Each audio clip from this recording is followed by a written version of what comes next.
The Bloody Podcassacre with Zac Walters and Kennedy Catherine.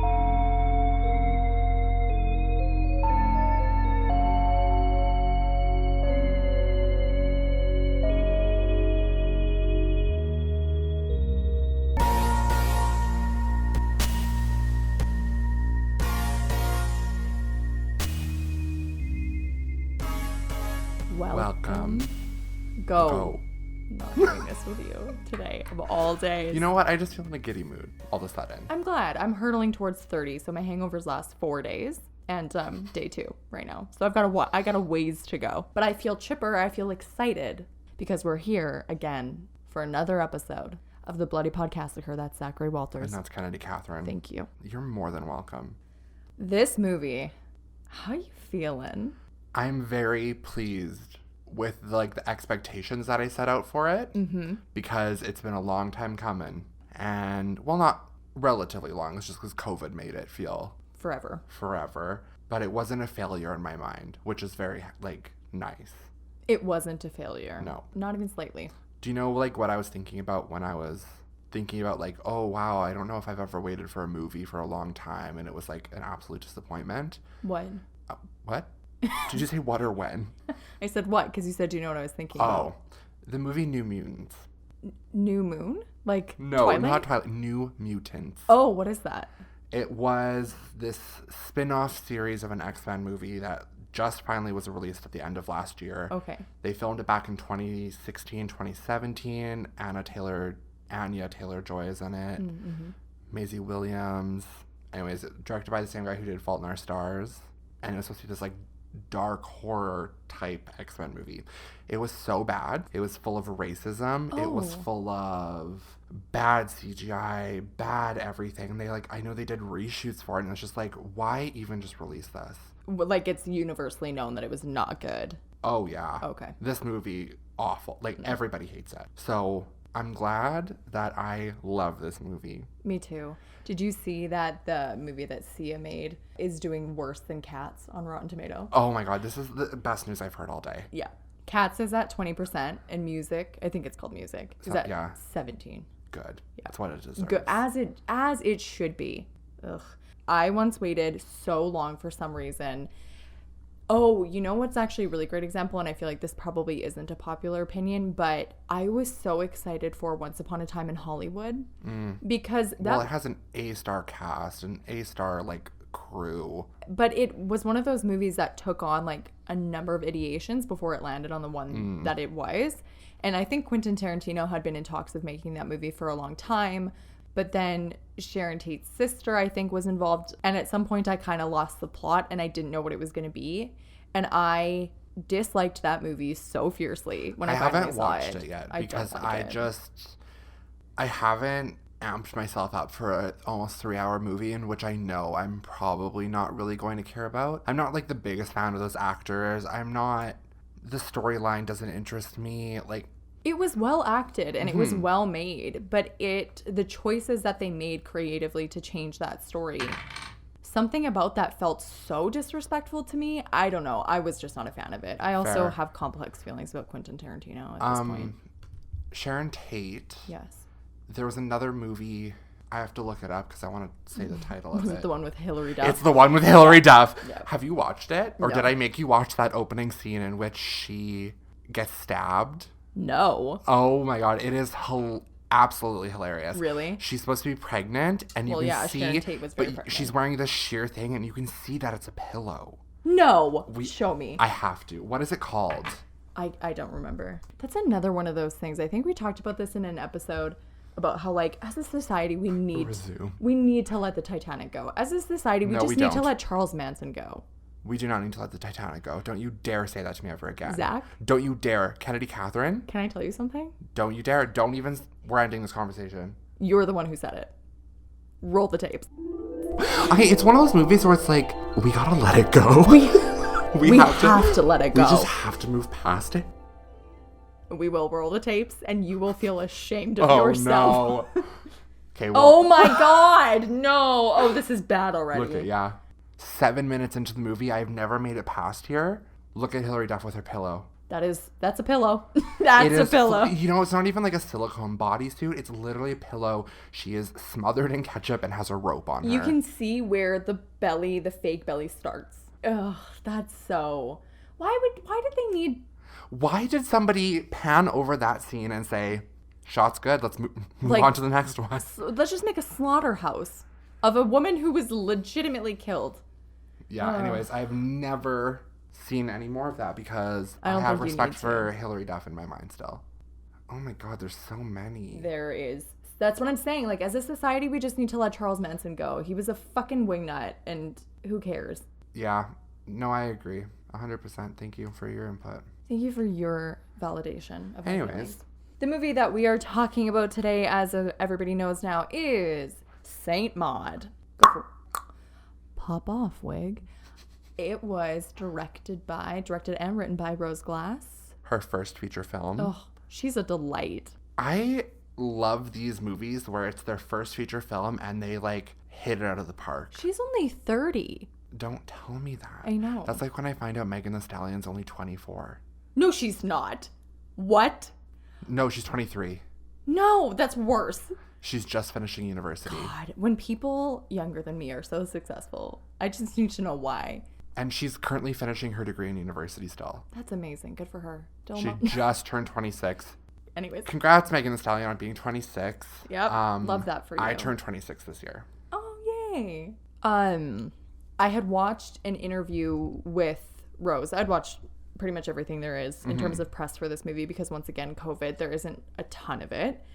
But they had asked her, because she went to film school, and they'd asked her, do you recommend that experience, or do you recommend going out and just trying and breaking into the industry? And she was like, I can't really give one or the over the other because I went to film school. But she said, I'm sure that I wouldn't be where I am at this age if I hadn't. That's fair. I think that with things like film school, art school, any creative niche route that you want to take within a like schooling degree, majority of it is just going to build you really great connections. Like, yes, I agree with that. You learn a lot of, and I haven't gone to any art schools, in which I would love to. I technically went to a performing arts college. It mostly is about connections, and like you do learn technicalities and all of that stuff, but a lot of it nowadays is either you can learn it all online for free, or you learn by experimenting. Well, she said something interesting. She said so much of the process post-film school was unlearning everything she learned. Teaching creativity is very difficult. So to be taught how to do something in such a specific way, you kind of think that's the only way, when there is so many ways to do things. Well, that's like even just like, I think about when even like high school or elementary school being graded for art. What a stupid thing. Yeah, art, the most subjective field. Yeah. And just to be like, oh, you didn't do so great because your shading wasn't good. It's like, well, I'm literally learning how to do this. Well, specifically like my photography class, I remember like not getting good grades in that because I didn't meet the teacher's expectations of what he wanted for photography. Which is funny because that's one of your skills. Yeah. It's interesting. Have you ever seen the movie Enemy with Jake Gyllenhaal? No. I think it's an A24 film, but this movie gives me the same like level of confusion, and then the very ending of it is like, whoa, you know? And I'm sure I'm saying this because it's an A24 film, but there was a part of me that felt the up and down of it. This movie tonally is a lot more quiet and darker than I was expecting, but the energy of it did feel a little bit like Hereditary for me, in the way that it really kicks off in the home stretch. Because what? I would say like the last like 30 minutes, not even. It's honestly, so I went back today to look at one particular scene, and it was 12 minutes to the finish. Yeah, so... It really, like, in the last 15 minutes. Kicks it and gets it into, like, the thick of it. One thing to note is, like, this is with even the title, Saint Maud is another religious horror movie, but it's more of, like, a psychological, yet again. I've realized we've done a lot of, like, religious undertone films, and we've done a lot of, like, psychological. Well, I think religion is something that is often used in psychological horror because it is so affecting to the mind. Mental illness and religion kind of go into those tropes really well. Yeah. Not tropes, sorry, into those genres really well. But I wouldn't say, like, this is not comparable, in my mind, to, like, a Mother, where the undertones of biblical nature or religion, it doesn't play the same type of role. It's not used as a formula, per se. It's just something that exists within that world. Yeah. I was thinking also, like, in regards to Mother, it's interesting because Mother is so... What's the word I'm looking for? Like, Saint Maud is more, like, realism with Christianity, and Mother isn't. Mother feels like a fairy tale, almost. In Saint Maud, religion is a part of her life. It's very present. In Mother, there is no actual references to religion. It's just all supposed to symbolize religion. Right. So it's a different feeling altogether. One thing is, I think that this movie is not going to be everybody's cup of tea. No, absolutely not. And I think it comes down to the thing that we talk about all the time, where some people want to watch a movie because they just want to feel good and have a nice time. This is not one of those movies. Although I do really wish that people will give this movie a chance. Me too. The sound design in this movie is fantastic. The acting is so good. Out of this world. Everybody was so good in this. The cinematography. It's beautiful. There was some, like, really good, like, one scene where she's heading home from the bar. Oh, in that stairwell? Yes. Yeah. I was like, wow, what a shot. And it's so, like, the colors are so good. And it's like the darks are so good. And there's just so much good about it that I don't want people to be like, oh, well, it was just boring and not a scary movie. Right. I have a lot I want to say about it being a horror and the way it makes us feel when we work through the plot. You want to do that? Please. Can't wait to tell you all about this movie you just watched. And you also just watched. 3 times. A nurse named Katie fails to save the life of a patient in her care despite attempting CPR. Time passes, and later, Katie, now referring to herself as Maud, has become a devout Catholic and is working as a private palliative care nurse in an English seaside town. She is assigned to care for Amanda, a terminally ill aged dancer and choreographer from the US with stage 4 lymphoma who's confined to a wheelchair. Amanda is embittered by her fate and confesses to Maud that she fears the oblivion of death. Maud comes to believe that God has tasked her with saving Amanda's soul. Maud reveals to Amanda that she sometimes feels God's presence physically and appears to be overcome with ecstasy as they pray together, something that Amanda says she's experiencing as well. Maud becomes suspicious of Amanda's companion, Carol, who visits the house regularly and who she knows Amanda is paying for sex. While in town one evening, a former work colleague, Joy, recognizes Maud and gives her her phone number in case she needs company. Maud later takes Carol aside and asks her to stop visiting because she believes Amanda's soul is in jeopardy. Carol feigns agreement, but later comes to Amanda's birthday party. In front of Maud, Amanda informs the partygoers that Maud tried to drive Carol away from her and mocks the young nurse for trying to save her soul. Maud hits Amanda and is subsequently dismissed from her job as a carer. Believing that God has rejected her, Maud visits a pub to find companionship, but is rejected by most of the people she meets. She goes home with a man and during sex suffers flashbacks of the death of her patient and her futile attempts at CPR. The man proceeds to rape her when she stops and taunts her by revealing he remembers her once sleeping with a friend of his in her hedonistic past. While out walking, she encounters Amanda's new nurse and interrogates her for information before storming off when she realizes that her replacement has a good relationship with Amanda. In her decrepit apartment, Maud begs for a sign from God, who appears to converse with her and tells her to be ready for an act that will demonstrate her faith. Joy visits and apologizes for reacting poorly to an earlier phone call from Maud. During her visit, Maud interprets a rolling cloud formation as a sign from God and blesses Joy before she leaves. That night, Maud, dressed in a shawl and bearing rosary beads, waits outside Amanda's house and enters after the care nurse leaves. She finds Amanda in bed, extremely weak. Amanda asks forgiveness for mocking her faith, and Maud joyously reminds her of the time they experienced God's presence together. Amanda reveals that she faked the experience, telling Maud she must be the loneliest girl she's ever seen, and that God is not real. Maud recoils in horror as Amanda transforms into a demon and hurls her across the room, mocking her for needing to prove her faith. In a frenzy, Maud stabs Amanda to death. In the morning, she's briefly seen with luminous angel wings. She wanders onto a beach and douses herself with acetone in front of horrified onlookers. She utters her last words, "Glory to God," as she flicks a lighter. In her last moments, she imagines the onlookers kneeling in reverence as the fire consumes her, while in reality, she screams in agony.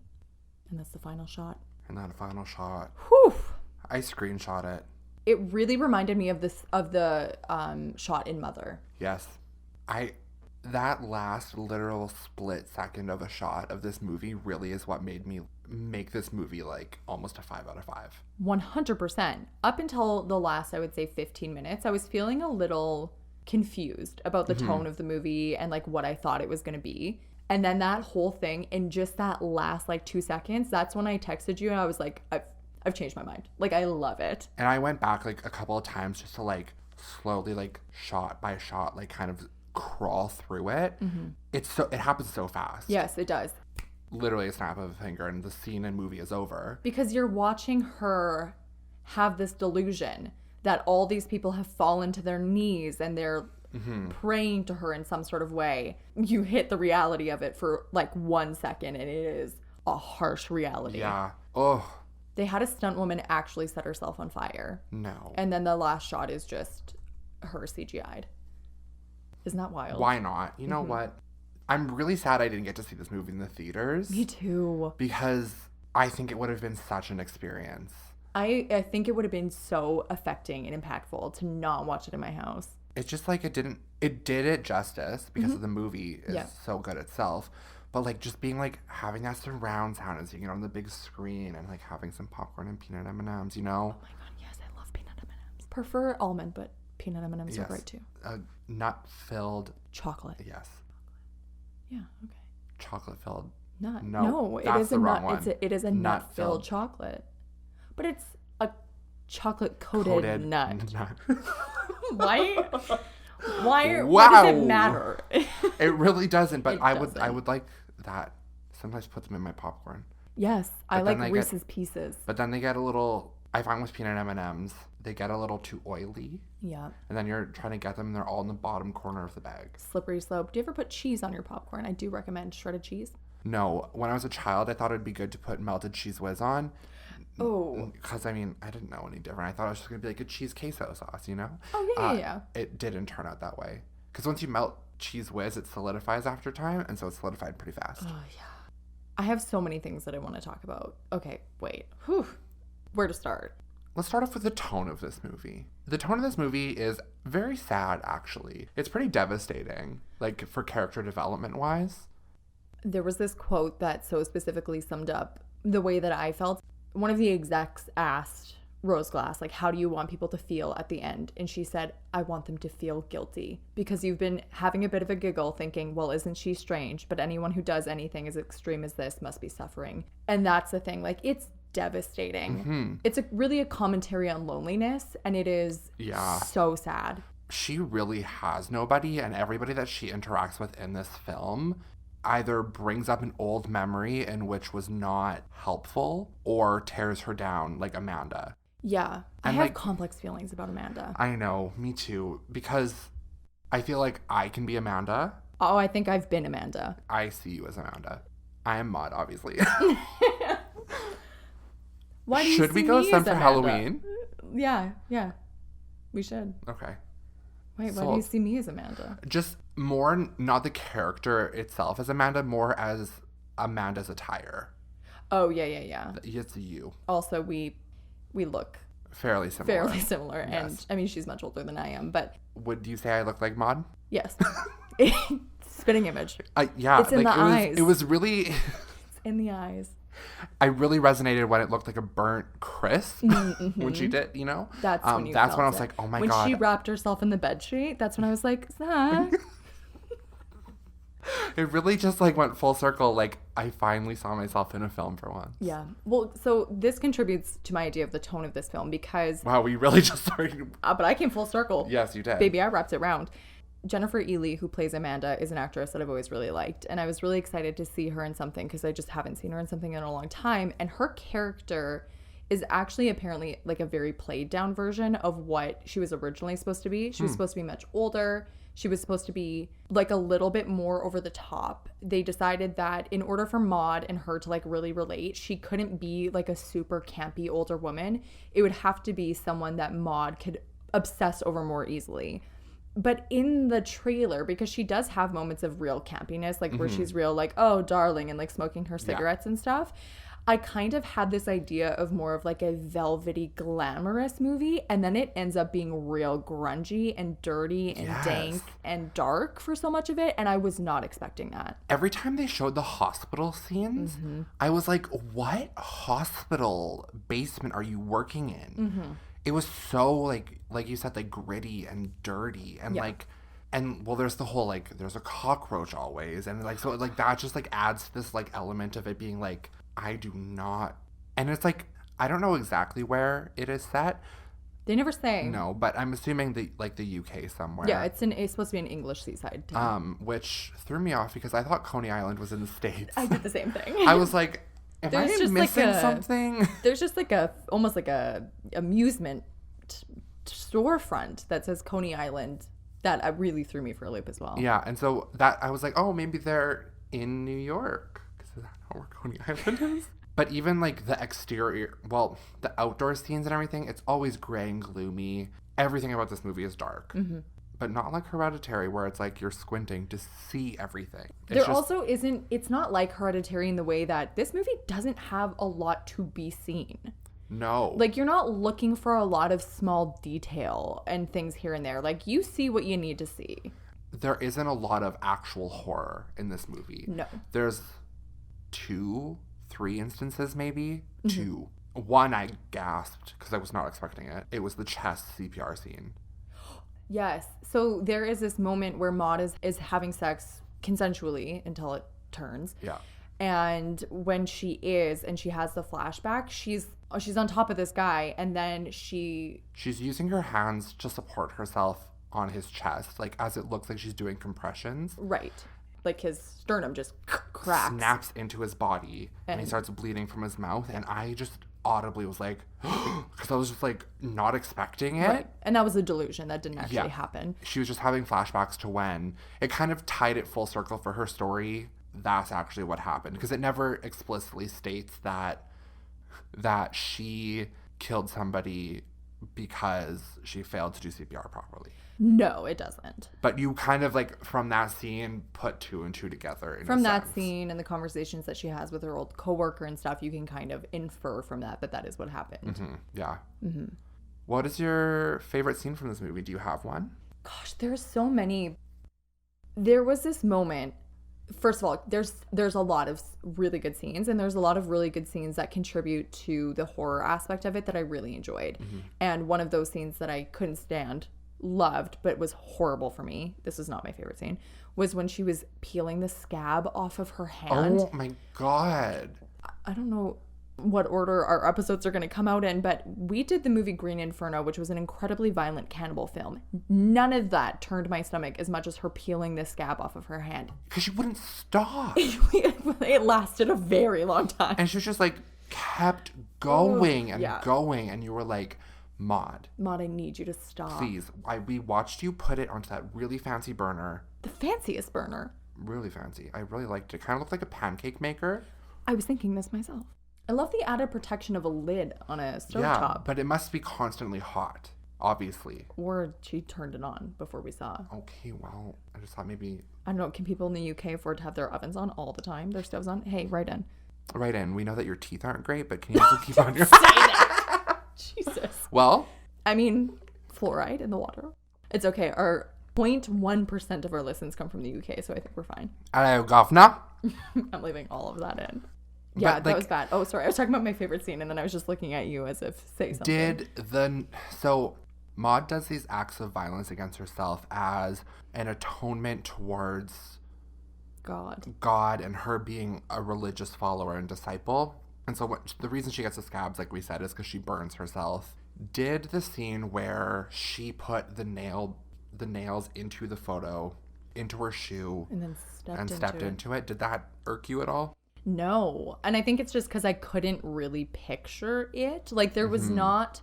We see her lay the nails into the shoe and then step into it, but we don't see any blood. No. We don't see anything with that. And we do have, like, this sort of extended period of her walking around where we know that that's happening. Around Coney Island, yeah. Around the UK Coney Island. But it still didn't... I don't know. It just didn't really hit for me. I think the only thing that really... Well, another thing is that scene is in the trailer. Yeah, I knew that was coming. It was it was coming. Yes. I was trying to think of something else, and I was like, she took the words out of my mouth. Yeah. But I think what really got me about that scene was the sound. Yep. Little squidgies. Yeah. Yeah. The piercing of the skin. I wonder, like, I do and I don't want to know what the, like, Foley sound team did to make that sound. Oh, that's a great question. Was it fruit? Did they, like, squish nails into fruit? Did they use, like, some sort of... I can see, honestly, just walking on your bare feet on a fruit. Like, you wouldn't necessarily need, like, a hard metallic anything to make that sound. Because we don't hear the sharpness of anything. It's not like she's walking around with, like, the flat nail bed on the Coney Island streets. No, she's not. Yeah. Yeah, that was rough, but that was not my favorite scene. And your favorite scene is? I think for me, it was really important to understand her relationship to Amanda in order to put together the end and what I thought about her. And if I really did think Amanda was a demon, which I don't, and she wasn't. The scene at Amanda's birthday where... I already just know that is like quintessential Kennedy gathering. All of those people, like, I put you in that room because you're Amanda. She's got her arm draped around her hot young girlfriend. She's sipping a cocktail. Yeah, that was... She has her little hair turban in. I was wearing one the other day. I know, and I literally was like, it was Kennedy. I know, but there was this moment, and I know that I'm projecting onto this moment, and I would be interested to know if you didn't feel this way about it. But it's when Maud comes into the room and Amanda is openly talking to everyone about how Maud had tried to come between her and Carol. And she says, I can't tell if she's just a bigot or if she's jealous. And then Maud tries to walk away and she's like, hey, I'm talking to you. And when Maud turns around and she goes, so what is it? Am I indecent? And then Maud says, no, you're lost. The way that Amanda's face was and the way she reacted, she kind of like smirks and laughs, but I felt she was really hurt by her. I agree. It was important for me to feel that way so that I knew that in the end, when her and Maud, like Amanda and Maud kind of come back together, I think Amanda really was sorry that she had mocked her. But I think that Amanda also had a person, and I've been in this situation as a gay woman, where you realize that someone that you care for doesn't respect your sexuality or has these complicated feelings about you, and that you didn't know that. Like, the only way that you can react is sort of like out of meanness or spite. And maybe I'm projecting, but like, Amanda was never intentionally cruel to her. Maud was not isolated by Amanda because Amanda didn't care about her, but she hurt her too. And it was like this really painful moment. Well, even like Maud is speaking with Amanda, and I don't remember if it's before or after the scene that you're mentioning. It's before. She doesn't see her after that. Right. So before, Amanda shows that she's interested in Maud's life. Yeah. And like cares, because Rose Glass calls them her godgasms. But she just sits there and like goes along with what Maud is doing to try to understand her and learn like from her as a person. So when it turns the other way, where Maud is supposed to be learning about Amanda and she like is super judgmental and is trying to control her life, it's like... It hurts her. Yeah. I think Amanda was always, and I don't think she went about it the right way by entertaining her as if she was feeling the same thing. But, you know, she bought Maud a book and she was like trying to engage in this part of her with her.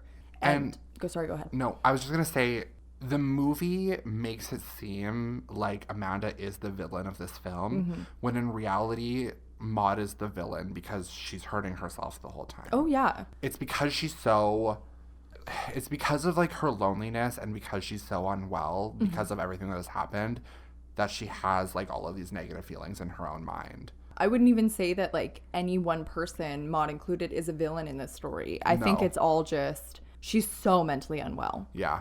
The only thing that I like didn't care for in the scene that was your favorite is when the rest of the guests start mocking her and start putting like draping a towel over her head and just being like... They drape like a towel over her head and sort of present her to Amanda, who's like, oh, it's my little saint. And then Amanda tries to turn around and say, like, don't take me seriously. That's when she hits her. And at that point, I was like, well, I mean, you know what? You just made a fool of her in front of all of these people. Yeah, she doesn't know. Yeah, you maybe deserved a little something. I didn't like that either. Because that was the only point where I was like, oh, you're being intentionally cruel. Because at first it wasn't, but it got there. My favorite scene, it caught me so off guard, I think. In the middle of the night, Maud is laying in her bed in her tiny little room. She, like, wakes up in the middle of the night, and there's this, like, cloudy, like, I don't even know what it is. It's, like, nothing. It's very reminiscent of Hereditary with that blue sort of streak that comes in. It's almost like this wave across the physical area as if it's a new dimension, but it's not, because it is still the house. Yeah. So Maud has an altar at the end of her room, like kind of across from her bed by her front door. And she's cut out all of these photos from this religious painting art book that Amanda had given her. She's just standing staring at it, and there's this low, dark, deep, resonant voice that just starts speaking to her in a foreign language. And I was so scared. I don't even remember. It's just essentially that scene is where this voice, quote unquote, being God, is telling her that she needs to fulfill her duties in order to become a saint, kind of thing, and be one with the eyes of God. But it's just like the way that she was just staring, and it was this like this subtitled thing where you're like, wow, I never thought God would be speaking another language. Do you know about this scene? No. Oh, I'm so excited I get to tell you this. The language is Welsh, because Morfydd Clark, who is the actress, was Welsh. And throughout the filming of the movie, Rose Glass had overheard her speaking to her family on the phone, and she realized like it was a very old sounding language, and she was like, let's have it be Welsh. The voice of God is Morfydd Clark. Amazing. And they just tone it down because they don't want to break the illusion that God is just her own mind. Isn't that amazing? I need to go watch that scene again. I know. Once you know, you can kind of pick up the fact that it's a woman. But at first, like, you never would have noticed that. Well, but also at the same time, that moment of it being her comes full circle because she ends up speaking it at the end of the movie when she looks up to the sky and it's swirling like an upside down hurricane kind of thing. Yeah. And she speaks the Welsh language now that I know. Yeah. And so now that I see that, I'm like, one thought now. There. It's that detail, like, it just made me so happy. But then right after that scene, she begins to float in the air.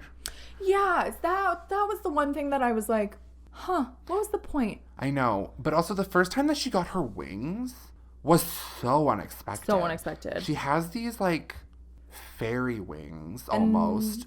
Sorry, go ahead. This, like, translucent, fluorescent orange. In my head, they were white. I thought they were orange. That's because that's what threw me off. I thought they, like, resembled fire in some way. Oh, I don't think so. I have the movie here. I also have the movie here. Thank you very much. Okay, well, you can pull it up. The wings appear at 2 separate times, though. So maybe at one point they're white and then at one point they're not.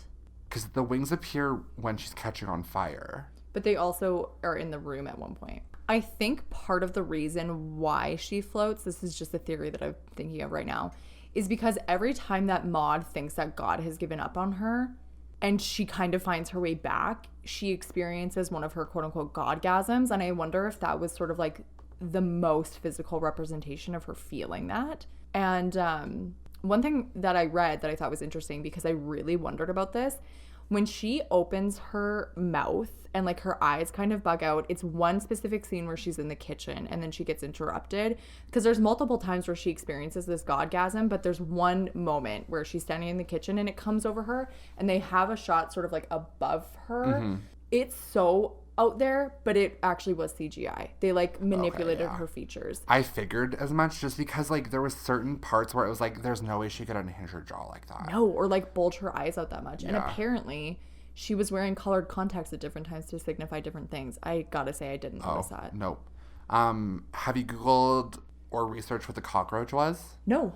So there's a cockroach that appears numerous times in the movie. There's one above her head in the corner when she's sitting in the hospital. I think it appears on her kitchen counter in her apartment and kind of goes down. Fun fact, before we get what the cockroach means, the cockroach is in the credits. Its name was Nancy. I love that. Yes. Its name was Nancy? Nancy the cockroach. Bless.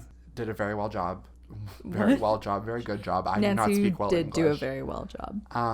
But the cockroach is supposed to kind of be like a godlike figure constantly watching over Maud. Okay. Because it's always in these scenes where she's like in a very bad place. Oh, that's true. Interesting. And is Maud's interpretation of it that she thinks it's God? Yeah. I wouldn't have put that together. Yeah. Or maybe it's just symbolically what we're supposed to think. Interesting. God would be a fucking cockroach. Did you find it? No. One thing I wanted to look into, but I never got a chance, was I wanted to see if the William Blake book is real. No, if it had some sort of like actual significance. Oh, I did notice her eyes were 2 different colors. Yeah, because she has like a achromatic, is that what it's called? Where one eye is one color and one eye is the other? I'm not sure. She kind of reminds me of Maggie Rogers a little bit. I agree with you. She reminds me of Maggie Rogers, but she also kind of reminds me of Saoirse Ronan a little. I didn't get that. But very Maggie Rogers. Rogers. Here they are. They are white. What scene? It is at 1:16:25. Oh, see? I didn't get that far. See, they're white, but like there's a orangish tinge at the... No, they're white. I'm sorry. So the cockroach is God. Yes. The wings are white. But your favorite scene was when she... spoke to God. Okay. To her God, which was herself. One thing that I kind of wanted to touch on was I do think that it's fairly unambiguous. Like it's a fairly cut and dry thing if you know these are delusions. So at the very end, they're in the midst of this conversation where Amanda is admitting to her, I never experienced this with you. God is not real. You must know that. Mm-hmm. And when she finally says to Maud just the straight up words, God is not real, that's when Amanda all of a sudden takes on this demonic form. And that's because basically what they've said is that like her mind can't deal with this reality. Mm-hmm. She can't accept the fact that God is not real. So she goes to this new level of psychosis and her brain just defends herself by creating Amanda as a demon to justify, no, God is real. This is a test of my faith. But all of that basically from there on is just a full delusion. And none of that happened. But she did kill. She did kill Amanda. Yes. Amanda just wasn't a demon. Yeah, she was just a dying woman. But apparently when the movie ended, they didn't expect that people would be theorizing anything outside of what it meant, which is so funny because that's so true. Like I've written things. I have this short story that I love that I was so proud of, and I sent it to like all my friends because I knew that on some level that the ending felt ambiguous. But when I got the feedback from everyone of what they thought it was, I was so confused because in your mind, you think you've done the job because you know. But apparently a lot of people thought that when Maud went up in flames, that it signified that she was going to hell because she'd killed Amanda. And see, I never thought of that. I wouldn't have either. But it makes sense. It does. Morford Clark was saying how at one of the screenings, this guy had come up to her afterwards and was like, it's so sad that she ends up in hell in the end. And that she was kind of like, oh my God, does she?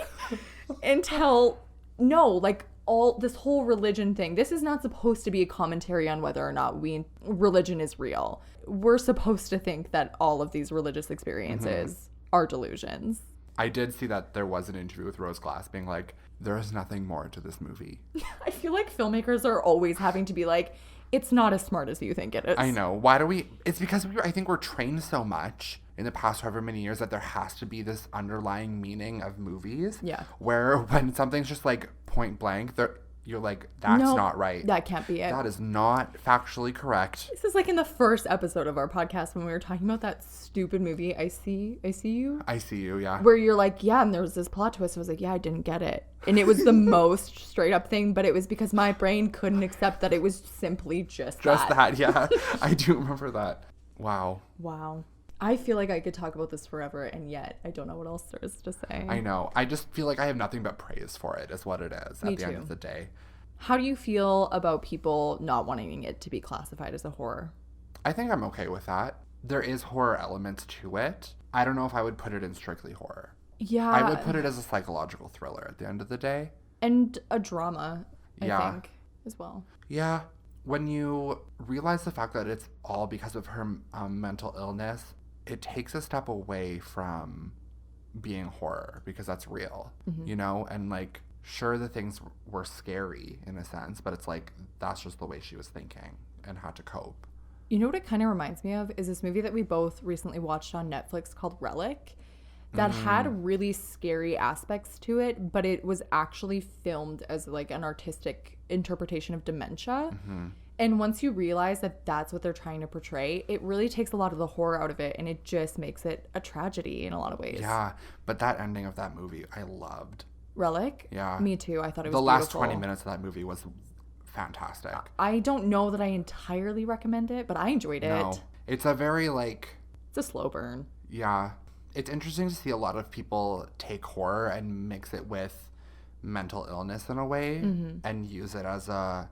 not a scapegoat, but I don't know. Use it as a thing to sort of blur the lines between reality and horror until you're not really sure. Kind of like with Hereditary, where you're not sure, are you watching a possession or are you watching mental illness? And that's actually something that they talk about a lot in interviews that I think is interesting, that Rose Glass has said a number of times is, you know, it wasn't that long ago that people saying that they were speaking to God was the most glorious miracle. And now a person could never say that. Yeah. Yeah. I hope that we see this Morfydd Clark in a lot more stuff. She was so good. Me too. Was this her first film? It was her first starring role in a feature film. Okay. Because I was like, I don't think I have ever seen her in anything other than, you know. No, I don't think you would have. Maggie Rogers. Other than her other starring role as Maggie Rogers. Someone said I have borderline personality disorder, which is a serious mental disorder, and I would still suggest this to people. I don't find it triggering, but it's disturbing, but it's not something that affected me. That was something that I never considered. That it might be something that would be upsetting to people. I didn't get the sense that it was meant to be a commentary on any certain type of mental illness. I thought it was more so just... And I don't think it was also supposed to be a negativity towards mental illness in a way. I think it was more of a... Yeah, like this quote, more than God or faith, Saint Maud is about the perils of feeling isolated and the dangers that can come with an individual's understanding of reality when an individual's understanding of reality becomes fractured. I read a comment here on Reddit that said, I like how this is a tidy little horror film. Yeah, that's a good way of putting it. It's very clean. It's clean. It gets to the point. And it's short, you guys, 1 hour and 24 minutes. You know I love it. But yes, I would very much recommend this movie. So let's rate it. Ugh. This is going to be a tough one. Scary. 3. I was going to say a 2 or a 3, yeah. Just because there is some scenes where you're like, whoa, but overall, like, I didn't finish the movie feeling... Scared. No. Me neither. Unsettling? It stuck with me, but not in a way that was upsetting as much as it was like, I just was thinking so much about it and what I thought it all meant. I would give it a high score for that, but not necessarily because, like, it upset me. No, yeah. I don't think... I agree with you. It wasn't unsettling to the point where I was, like grossed out other than the scabs. Oh, that one really... like, even thinking about it now, my stomach is turning.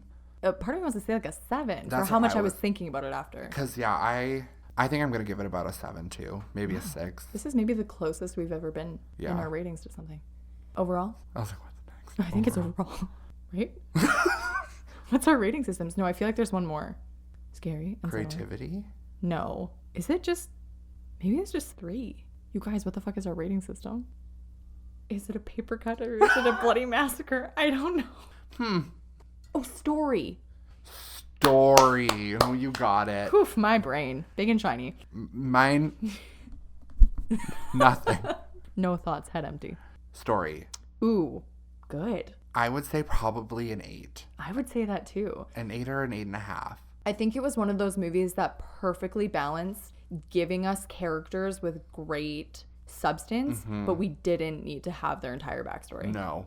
It was like we jumped in and we like literally had to leave because everybody was dead by the end of it. Oh my god, everybody was dead by the end of it. Usually I hate that, but it didn't feel unsatisfying in this movie. No. Okay.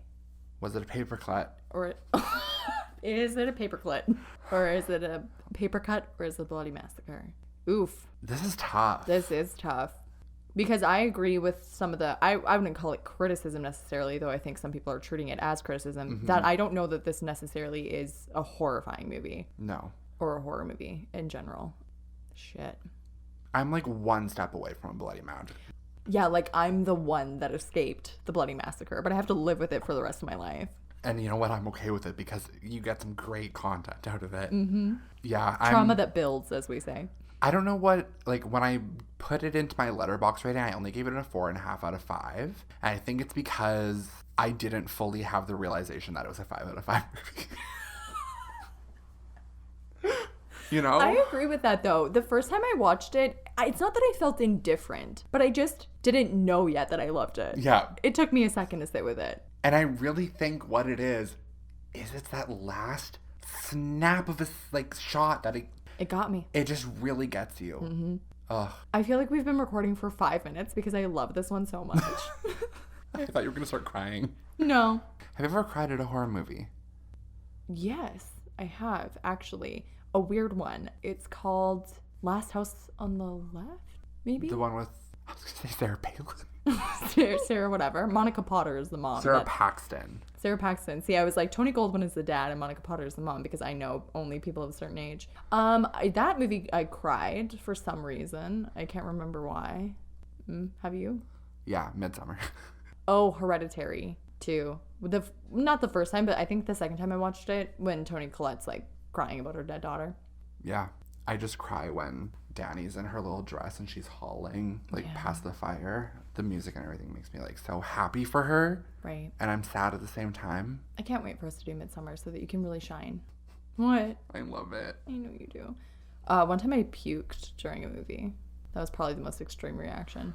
I also puked during a movie, but it's because I ate too much Halloween candy in grade 7. And I was sleeping and I woke up and I started vomiting in my hands. It was at The Sixth Sense. No. Sixth Sense is a great fucking movie, though. Fantastic movie. Anyways, that's about it. That's us. That's it. That's all. I hope you guys enjoyed this episode. Please let us know if you had any thoughts, feelings, opinions, or theories about Saint Maud. Saint Maud, if you will. And if you guys would like, you can follow us at Podcassacre on TikTok, Instagram, and Twitter. You can send us an email at theblooddypodcassacre@gmail.com. You can also leave us a rating or a review on Apple Podcasts. We super appreciate it. And go watch this movie. Oh. Go watch this movie.